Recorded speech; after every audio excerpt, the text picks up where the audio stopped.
तो उसको हम कहते हैं सुपर नोड। उसको हम फिर सुपर नोड बना के सॉल्व करते हैं। जैसे कि आपको सर्किट यहाँ पे नज़र आ रहा है, तो नॉर्मली नोडल एनालिसिस में क्या होता है कि सबसे पहले हम वोल्टेजेस हर एक नोड पे वोल्टेजेस नॉमिनेट करते हैं, जैसे V1, V2 है, V3 है। ये 3 नॉन रेफरेंस नोड है, ये हमारे पास रेफरेंस नोड है। तो अगर नोडल एनालिसिस के बारे में आपको नहीं पता बेसिक्स के बारे में, तो डिस्क्रिप्शन में एक लिंक है, वहाँ पे क्लिक करके आप वो वीडियो देख सकते हैं। तो यहाँ पे हम सुपर नोड के बारे में बात करेंगे। तो नॉर्मली नोडल एनालिसिस में क्या होता है, हमारे पास जो करंट्स हैं, हम ये करते हैं कि हर ब्रांच के सबसे पहले वोल्टेज जो है नॉमिनेट करके उसके बाद हर ब्रांच में से करंट की डायरेक्शन देते हैं न, तो और उसके बाद फिर हम ओम्स लॉ अप्लाई करके जो है करंट्स को केसीएल लगाने के बाद ओम्स लॉ अप्लाई करके करंट्स को वोल्टेज में कन्वर्ट करते हैं। लेकिन यहाँ पे जो है ओम्स लॉ लगाने के लिए हमें रजिस्टर की जरूरत होती है। I is equal to V divided by R, simple ohm's law लगाते हैं केसीएल के बाद। लेकिन यहाँ पे हमारा ओम्स लॉ नहीं लग सकता क्योंकि यहाँ पे दोनों नोड्स के दरमियान क्या है, वोल्टेज सोर्स है। तो इसको हम कैसे सॉल्व करेंगे, यही आज का हमारा टॉपिक है। सुपर नोड कैसे हम बनाते हैं, उसके बाद इसे सॉल्व करते हैं। तो सबसे पहले देखते हैं सुपर नोड क्या चीज। Super node is formed by enclosing a voltage source connected between two non reference nodes. अगर कोई भी दो नॉन रेफरेंस नोड है, ये रेफरेंस नोड है जो ग्राउंड के साथ कनेक्टेड है, जिसमें वोल्टेज 0 है, तो दो कोई भी जो नॉन रेफरेंस नोड है, जैसे ये हमारे पास एक नोड है और एक नोड ये है, तो ये नॉन रेफरेंस नोड्स हैं, इनके दरमियान अगर वोल्टेज सोर्स आ जाए तो उसको हम सुपर नोड मेथड से सॉल्व करेंगे। नोडल एनालिसिस मेथड ही होगा, लेकिन उसमें थोड़ी सी हम चेंजिंग करेंगे मेथड में। तो तो क्यों हम इसको इस डिफरेंट मेथड से सॉल्व करते हैं, वो मैंने अभी आपको एक्सप्लेन कर लिया। क्योंकि ब्रांच करंट फाइंड करने के लिए हमें रजिस्टर की जरूरत होती है और यहाँ पे कोई भी रजिस्टर नहीं है, यहाँ पे वोल्टेज सोर्स है। तो हम आते हैं सुपर नोड की रूल्स की तरफ कि रूल्स क्या है सुपर नोड के। ठीक है, तो सबसे पहला स्टेप यही है कि ये कांस्टेंट प्रोवाइड करते हैं, हमारे पास रजिस्टर नहीं होता इसलिए हम सुपर नोड यूज करते हैं। और सुपर नोड की जो है वो super node has no voltage of its own. Super node की अपनी कोई वोल्टेज नहीं होती। ठीक है, super node requires application of, तो सुपर नोड में हम क्या करते हैं, केवीएल और केसीएल दोनों अप्लाई करते हैं, जबकि नॉर्मल नोडल एनालिसिस में हम सिर्फ केसीएल अप्लाई करके अपना सर्किट सॉल्व करते हैं। तो हम क्या करेंगे, जैसे ये हमारे पास बाकी जो है नॉर्मल मेथड से सॉल्व होगा, उसको डॉटेड लाइन से हमने शो किया। यहाँ पे 5 वोल्ट जो है, दो नॉन रेफरेंस नोड्स, दो नोड्स के दरमियान हमारे पास 5 वोल्ट है। तो हम जो है नोडल एनालिसिस में क्या करते हैं कि अपनी जो वोल्टेज फाइंड करते हैं हर नोड पे, और उन वोल्टेज फाइंड करने के लिए हम इक्वेशंस बनाते हैं। जितनी नंबर ऑफ नोड्स होती हैं उतनी हमारे पास इक्वेशंस बनती हैं, या आप कह सकते हैं जितनी नंबर अननोन वेरिएबल्स हैं। फॉर एग्जांपल यहाँ पे V1, V2 और V3 है, 3 नोड्स हैं, तो 3 इक्वेशंस इस सर्किट की हमारे पास बनेंगी। और इसीलिए हम 3 इक्वेशंस को सॉल्व, जितने वेरिएबल्स होंगे उतनी इक्वेशंस होंगी, तो तभी हमारे पास प्रॉब्लम परफेक्टली सॉल्व हो सकेगी। तो यहाँ पे अगर आप देखें तो यहाँ पे हमारे पास सुपर नोड हम इसको बनाएंगे। ये नोड 2 है और ये नोड 3 है। यहाँ पे वोल्टेज V2 है और यहाँ पे वोल्टेज V3 है। तो हम देखें कि यहाँ पे हम केवीएल अप्लाई करें। तो हम क्या करेंगे, सबसे पहले जब हमारे पास आपके पास ऐसा सर्किट आएगा, जैसे यहाँ पे गिवन है कि दो नोड्स के दरमियान वोल्टेज सोर्स है, तो आप क्या करेंगे, इस नोड पे सबसे पहले केवीएल अप्लाई करेंगे, या आप कह सकते हैं इस लूप पे, या यहाँ इस पॉइंट से लेके इस पॉइंट के दरमियान हम केवीएल अप्लाई करेंगे। तो यहाँ पे कितना, यहाँ पे वोल्टेज क्या है, V2 है। तो हमें पता है V2 वोल्टेज कौन सी वोल्टेज है, V2 वोल्टेज नोड के ऊपर वोल्टेज है जो इस पॉइंट से लेके ग्राउंड के रिस्पेक्ट से V2 है। फॉर एग्जाम्पल अगर हम मल्टीमीटर के एक पॉइंट, एक पिन इस पे रखें, दूसरी पिन इस पे रखें, तो आपके पास V2 की वैल्यू आएगी। तो V2 बेसिकली यहाँ से लेके ग्राउंड तक की वोल्टेज है। तो इसको हमने V2 लिख दिया, इसको हमने लिख दिया V3। तो अभी यहाँ पे केवीएल जब अप्लाई करेंगे तो आपको पता है माइनस से प्लस हमारे पास वोल्टेज क्या होती है, माइनस V2, और प्लस से माइनस हमारे पास वोल्टेज -5, प्लस से माइनस हमारे पास प्लस V3। तो -V2 plus 5 plus V3 equal to 0, यही हमारे पास केवीएल। अगर किसी को केवीएल के बारे में नहीं पता तो आपको पुराने लेक्चर्स में वो भी वीडियो मिल जाएगी। तो यहाँ पे तुम्हारे पास यहाँ पे डायरेक्ट इक्वेशन आएगी V2 minus V3 equal to 5। तो ये इक्वेशन डायरेक्ट पहले ही हमारे पास आ जाएगी।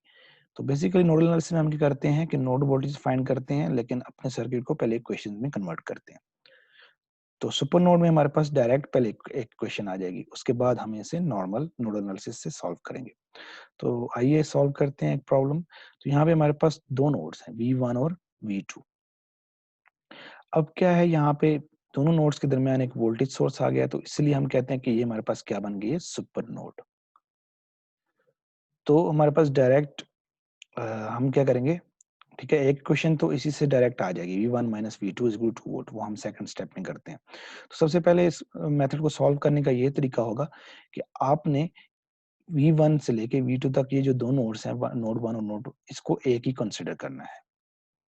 हमने इसको एक कंसीडर करना है, तो यहाँ पे हमने क्या किया है, इस नोड को एक ही कंसीडर किया, यहाँ से लेके यहाँ तक हमने ये कहा कि एक ही पॉइंट है, एक ही नोड है। आप ये कह सकते हैं हमने इसको शॉर्ट कर दिया, मतलब V1 और V2 पहली नोड को और दूसरी नोड को जब आप शॉर्ट करेंगे, तो इसका मतलब है सारा का सारा करंट इधर से फ्लो होगा, 10 ओम से कोई करंट फ्लो नहीं होगा। तो हमारे पास 10 ओम ऑटोमेटिकली रिमूव हो जाएगा। तो हमारे पास यहाँ पे कितने करंट्स आएँगे, यहाँ पे अगर 10 ओम हमारे पास रिमूव हो गया, तो यहाँ से लेके यहाँ तक हमने एक ही नोड कंसीडर किया हुआ है। 1 और 2 को हम एक ही नोड कंसीडर करेंगे, तो हमारे पास इस नोड के साथ कौन-सी ब्रांचेज़ कनेक्टेड है, कितनी ब्रांचेज़ कनेक्टेड हैं? 4। तो हमारे पास जब हम केसीएल अप्लाई करेंगे, नोडल एनालिसिस का जो सेकंड स्टेप होता है, तो उसमें हमारे पास 4 करंट्स होंगे, 4 ब्रांचेज़ होंगी। तो हम केसीएल अप्लाई करते हैं, तो केसीएल अप्लाई करते हुए हम क्या करेंगे, इस नोड के ऊपर sum of current entering is equal to sum of current leaving. जैसे नोड 1 से लेके नोड 2 तक एक ही नोड है, तो यहाँ पे कितने करंट हमारे लीव हो रहे हैं, एंटर हो रहे हैं, तो यहाँ पे 2 एम्पीयर एक करंट एंटर हो रहा है और बाकी तीनों करंट लीव कर रहे हैं। जैसे कि यहाँ पे डायरेक्शन गिवन है 2 एम्पीयर की, और हमें पता है जैसे नोडल एनालिसिस में हम ऑलरेडी पढ़ चुके हैं कि जहाँ पे करंट की डायरेक्शन गिवन नहीं, तो वो करंट की डायरेक्शन हम रेजिस्टर की तरफ लेंगे। तो I1 और I2 को हमने रेजिस्टर की तरफ लिया, और 2 एम्पीयर और 7 एम्पीयर की डायरेक्शन ऑलरेडी गिवन है। तो एक करंट एंटर हो रहा है 2 एम्पीयर एक साइड लिखा, बाकी तीनों करंट लीव कर रहे हैं वो हमने दूसरी साइड लिखे। तो हम उसके बाद क्या करते हैं कि हमने वोल्टेज फाइंड करनी है, तो हम इन करंट्स को वोल्टेज में कन्वर्ट करेंगे सिंपल ओम लॉ के थ्रू। तो I1 इज इक्वल टू, तो V1 यहाँ से लेके यहाँ तक की वोल्टेज है। तो V1 हम क्या करते थे, जब करंट को हम इसमें कन्वर्ट करेंगे वोल्टेज में, तो ओम्स लॉ के through I is equal to V divided by R। तो I1 2 ओम के क्रॉस फ्लो हो रहा है, तो 2 ओम में से फ्लो हो रहा है I1, और 2 ओम के क्रॉस जो वोल्टेज है, वही ओम लॉ में हम यूज करेंगे, I1 इज इक्वल टू 2 ओम के क्रॉस जो भी वोल्टेज है divided by resistor I is equal to V divided by R divided by 2 ohm. तो 2 ओम के साथ साथ वोल्टेज हमें कैसे पता चलेगी 2 ओम के क्रॉस कितनी वोल्टेज है, तो 2 ओम से पहले वाली वोल्टेज V1, बाद वाली वोल्टेज 0 है, जो उसको माइनस करेंगे, V1 माइनस 0 V1, तो इसका मतलब 2 ओम के क्रॉस कितनी वोल्टेज अप्लाई हो रही है, V1। तो I1 इज इक्वल टू आ जाएगा V1 डिवाइडेड बाय 2 या V1 माइनस 0 डिवाइडेड बाय 2। इस तरह I2 भी अगर आप देखें, तो हमने ओम्स लॉ के थ्रू इसको, I2 जो है 4 ओम से पास हो रहा है, तो ओम्स लॉ के through I is equal to V divided by R होगा, और 4 ओम के क्रॉस जो वोल्टेज है, वो हमारे पास कैसे आएगी, रजिस्टर से पहले वाले की वोल्टेज V2 माइनस 0 रजिस्टर के बाद वाले की voltage divide by R register 4 ओम, तो प्लस 7 जो करंट लीव कर रहा है। तो इसको हम फर्दर सॉल्व करें, तो हमारे पास ये इक्वेशन इस तरह बन जाएगी। तो यहाँ पे अगर देखें, तो 4 और 2 का एलसीएम हमारे पास क्या आता है, 4 और 2 का एलसीएम 8 आता है, ठीक है, 8 और 7 जाके 16 हो जाएगा। फिर हम इसको फर्दर सॉल्व करेंगे, 2 से डिवाइड करेंगे दोनों साइड इक्वेशन को, तो हमारे पास इक्वेशन इस तरह बन जाएगी, V2 is equal to -20 minus 2V1। तो ये इक्वेशन बन गई है, दो नोड वोल्टेजेस हैं, तो हमें दो इक्वेशंस चाहिए इसको सॉल्व करने के लिए। हम दूसरी इक्वेशन बनाएंगे, तो दूसरी इक्वेशन कहाँ से आएगी, दूसरी इक्वेशन जैसा कि अभी मैंने पिछली स्लाइड में एक्सप्लेन किया कि वो डायरेक्ट सुपर नोड से आएगी। तो ये हमारे पास सुपर नोड है जिसके ऊपर अभी हमने केसीएल लगाया। तो सुपर नोड से कैसे आएगी, उसी तरह यहाँ से लेके यहाँ तक वोल्टेज हमारे पास V1 है, यहाँ से लेके यहाँ तक हमारे पास V2 है, तो हम केवीएल अप्लाई करेंगे। तो यहाँ पे माइनस से प्लस वोल्टेज हमारे पास माइनस होगी, minus V1 plus 2 minus plus V2 is equal to 0। इसके ऊपर केसीएल अप्लाई करेंगे, केवीएल अप्लाई करेंगे इस लूप के ऊपर जिसमें सुपर नोड आ रही है। तो हमारे पास दूसरी इक्वेशन हमारे पास आ जाएगी, ये V2 minus V1 is equal to, या फिर V2 is equal to V1 plus 2। तो अब एक क्वेश्चन ये आ गई, दूसरी क्वेश्चन ये आ गई है, तो इन दोनों को किसी भी मेथड से आप सॉल्व कर सकते हैं। फॉर एग्जांपल इन दोनों को अगर मैं कंपेयर करूं, क्योंकि इन दोनों की एक साइड आपस में इक्वल है, तो अगर तो हमारे पास -20 minus 2 V1 is equal to V1 plus V2 आ जाएगी। तो कंपैरिजन मेथड से हम इसे कर सकते हैं, आप किसी भी मेथड से सॉल्व कर सकते हैं, क्रैमर रूल से सॉल्व कर सकते हैं, सब्स्टिट्यूशन मेथड से। मैंने कंपैरिजन मेथड से सॉल्व किया। कंपैरिजन मेथड में ये होता है कि एक वेरिएबल हम एक साइड इस साइड छोड़ देते हैं, बाकी सारी वैल्यूज को सही ले जाते हैं। तो इसी दोनों इक्वेशंस मैंने ऐसे ही बनाई। दोनों कंपेयर करेंगे, दोनों की लेफ्ट हैंड साइड आपस में इक्वल है तो राइट हैंड साइड भी आपस में इक्वल होगी। -20 - 2v1 = v1 + 2। तो यहाँ से हम v1 की वैल्यू निकालेंगे। तो यहाँ से अगर आप इनको -2 जो है इस साइड आके +2 हो जाएगा, v1 + 2v1 ये 3v1 हो जाएगा, +2 इस साइड जाके -2 हो जाएगा, -20 - 2 -22। तो यहाँ पे v1 की वैल्यू 7.33 -7.33 वोल्ट आएगी। तो इस v1 को आप इसमें पुट करें इस क्वेश्चन में या फिर इस क्वेश्चन में, तो वहां से आपके पास v2 की वैल्यू आ जाएगी जो -5.33 है। हमने सिंपल क्या किया, v1 की वैल्यू इसकी जगह पुट कर दी। तो -7.3